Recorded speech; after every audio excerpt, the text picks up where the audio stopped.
Hello friends, welcome to my channel. Today is a bright and sunny winter day here in Malmo.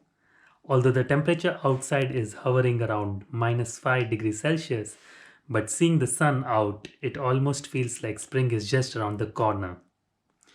Today I am going to talk about one of my favorite plants, the Ficus Elastica Tineke. We will talk about the best features of this plant and how to care for it, and other tips that I follow to keep my ficus looking healthy and lush. So follow along, and if it is your first time here, then please subscribe to my channel for more videos about plants and their care the easy way.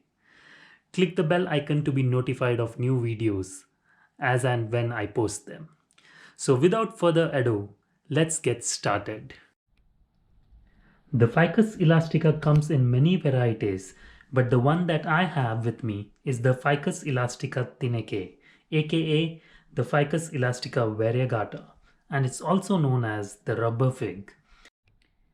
The reason why I fell in love with this plant is its broad, thick, camo patterned leaves, as you see here. Aren't they gorgeous? They're so thick and rubbery, it almost feels unreal. The Ficus elastica is a very sturdy plant and it is super easy to take care of. First things first, lighting. This plant loves indirect but bright light. The brighter the better. Hence place it near a bright window.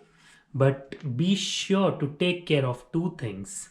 One, that it doesn't get hit by direct sunlight, and two, that it doesn't touch any surface which can get really cold.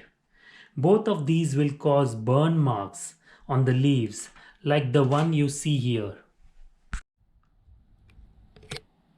This mark can spread and damage the entire leaf, and then you will have to get rid of the leaf completely.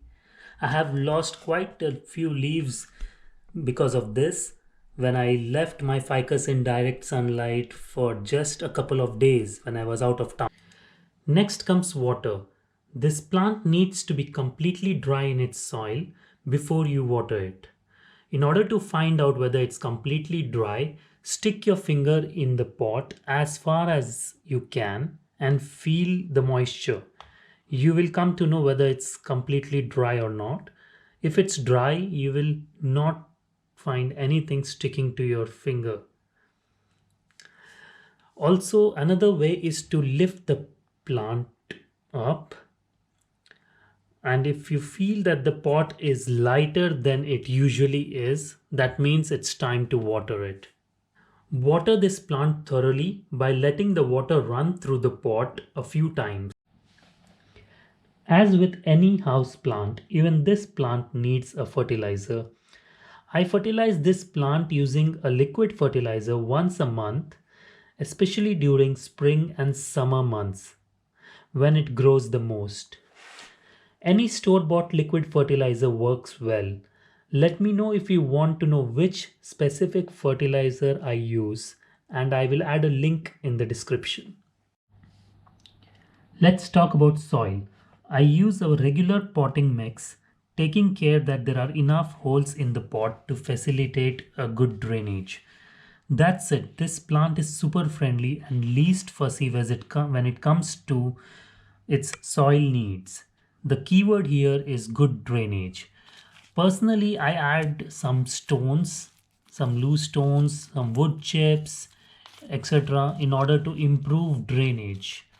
And sometimes if I feel that there aren't enough holes in the pots, I drill them in order to improve drainage. Now for some neat tips that will ensure your ficus looking healthy and beautiful. The broad leaves of the rubber fig plant find it easy to attract and accumulate dust. So once a week, be sure to wipe down the leaves with a moist soft cloth or tissue. Alternatively, you can spray the plant with water and then just wipe down the leaves. This will not only enhance the beauty of the leaves, but will also help the plant photosynthesize better.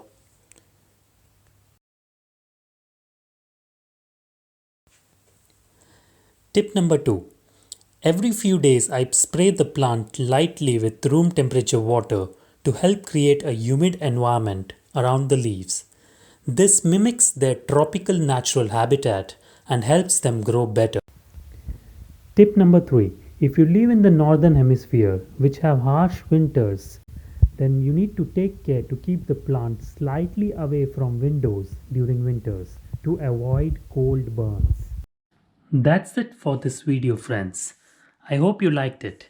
Let me know if any of these tips helped you, and feel free to post any questions that you may have about the Ficus elastica, and I will try to answer them.